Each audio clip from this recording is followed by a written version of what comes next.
আসসালামু আলাইকুম ওয়া রাহমাতুল্লাহি ওয়া বারাকাতুহু। 8 নম্বর সর্বশেষ যেটা, সেটা হলো শরীয়তে যেই ইবাদতটাকে একটা নির্দিষ্ট শর্ত লাগানো আছে, সেই শর্তটাকে তুলে দিলে এটার নাম বেদাত। মানে শরীয়ত একটা ইবাদতের সাথে একটা নির্দিষ্ট শর্ত লাগাই দিছে, কয়েদ লাগাই দিছে। এই শর্তটা যখন উঠে যাবে তখন সেটা বেদাত, আর ওই শর্তটা সহকারে যখন পালন হবে তখন এটা সুন্নত। যেমন উদাহরণ দিলে বুঝবেন, কোরবানি করার জন্য একটা দিন নির্দিষ্ট করে দেওয়া হয়েছে, যুলহিজ্জা মাসের 10, 11, 12, 13 আইয়ামুত তাশরিকের দিনগুলো। এখন যদি আমি কই যে না এতদিন অপেক্ষা করতে পারবো না, জিলহজ মাসের প্রথমে করে ফেলি, অথবা এই দিন সবাই করতে থাকবে আমিও সেদিন করবো, আমি আগে করে ফেলি, অথবা আমি বিদেশ চলে যাব একটু আগে ভাগে 1 তারিখে করে দিই। যদি 1 তারিখে কোরবানি করে দেওয়া হবে, কারণ ওই শরীয়ত এখানে দিন নির্দিষ্ট করে দিছে, একটা সময় নির্দিষ্ট করে দিছে, ওই সময়ের আগে পরে গেলে এটা বেদাত।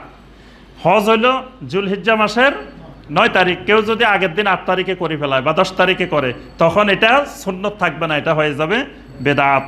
আচ্ছা, কেউ যদি এতেকাব মসজিদে না করে ঘরে করে, যে মসজিদে এত সুন্দর ব্যবস্থাপনা নাই, আমার ঘরে সুন্দর করে একটা রুম আমি নির্দিষ্ট করে নিলাম, সেখানে এতেকাব করলাম, তাহলে ওই জায়গা শরীয়ত নির্দিষ্ট করে দিয়েছেন, ওয়ালা তুবাশিরুহুন্না ওয়া আনতুম আকিফুনা ফিল মাসাজিদ, এতেকাব হবে মসজিদে, আমি ঘরে এতেকাব বানাই ফেললাম, এইটা জায়গার পরিবর্তনের কারণে এটা হয়ে যাবে বেদাত।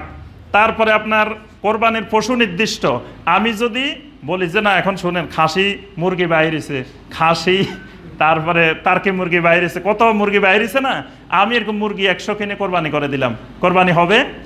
কারণ ইসলাম এখানে কোন জাতীয় পশু কোরবানি দিতে হবে এটা নির্দিষ্ট করে দিছে, শর্ত দিয়ে দিছে, বাহিমাতুল আনাম। ওই শর্ত যখন উঠে যাবে এটা বেদাত হয়ে যাবে।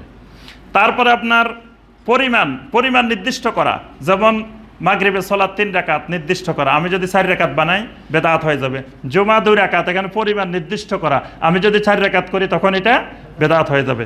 তারপরে ধরন, শরীয়ত ধরন নির্ধারণ করেছে, যেমন ওযুর মধ্যে কোনটা আগে কোনটা পরে নির্দিষ্ট করা আছে, আমি যদি আগে পা ধোয়া শুরু করি তখন এটা হয়ে যাবে কি বেদাত, আগেরটা পরে পরেরটা আগে। তারপরে শরীয়তে মসজিদে ঢুকলে 2 রাকাত নামাজ নির্দিষ্ট করছে, তাহিয়াতুল মসজিদ, ওযু করলে 2 রাকাত তাহিয়াতুল ওযু। এখন বৃষ্টি হয়েছে, আমি যদি কই তাহিয়াতুল মাতার, বৃষ্টির কারণে আমি 2 রাকাত নামাজ পড়লাম, খারাপ তো করি নাই, তখন এটা হবে কি বেদাত। কারণ নবী সাল্লাল্লাহু আলাইহি ওয়াসাল্লাম ওযুর কারণে করছেন, মসজিদে ঢোকার কারণে করছেন, বৃষ্টির কারণে কোনোদিন নামাজ পড়েন নাই।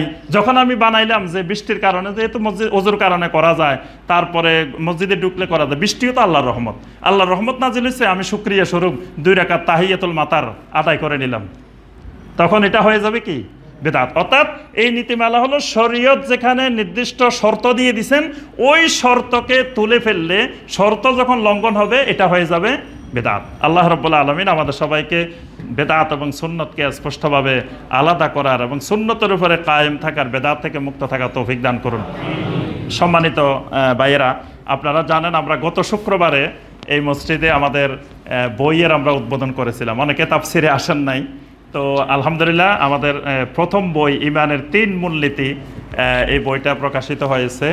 তো এই বইয়ের ভিতরে আমরা উসুলে সালাসা, অর্থাৎ ইমানের 3টি গুরুত্বপূর্ণ উসুল, যেই 3টি বিষয় সম্পর্কে আমাদেরকে কবরে প্রশ্ন করা হবে, মার রব্বুকা ওয়া মা দীনুকা ওয়া মান নবিয়্যুকা, রবকে চিনতে হবে, দিনকে জানতে হবে, নবী সাল্লাল্লাহু আলাইহি ওয়াসাল্লামকে জানতে হবে, চিনতে হবে, এই 3টাই হলো মেন। তো দুনিয়ার সব পরীক্ষার জন্য কিন্তু গাইড বাইর হয়, আপনার এসএসসি পরীক্ষার গাইড আছে, এইচএসসির গাইড আছে, সব পরীক্ষার গাইড আছে, কিন্তু কবরের পরীক্ষার গাইড আমরা খুঁজিও না, কোচিংও করি না, প্রাইভেটও পড়ি না, ওই পরীক্ষাটা একেবারে মানে অবহেলায় পড়ে আছে। তা আমরা চেষ্টা করেছি ওই পরীক্ষাটা সম্পর্কে আমরা কোরআন সুন্নাহর দৃষ্টিতে এবং যুগে যুগে সালাফেরা এই বিষয়ে যা লিখে গেছেন সেগুলা থেকে সংক্ষেপ করে ইমানের 3 মূলনীতি নামে একটি ছোট্ট বই আপনাদের জন্য কম মূল্যে, একবারে নিম্ন মূল্যে আপনাদের জন্য রাখা হয়েছে। তো সালাতের পরে ইনশাআল্লাহ আমাদের বাইরা থাকবেন, আপনারা নিয়ে যাবেন ইনশাআল্লাহ। সুবহানাকাল্লাহুম্মা বিহামদিকা আশহাদু আল্লা ইলাহা ইল্লা আনতা আস্তাগফিরুকা ওয়া আতুবু ইলাইক।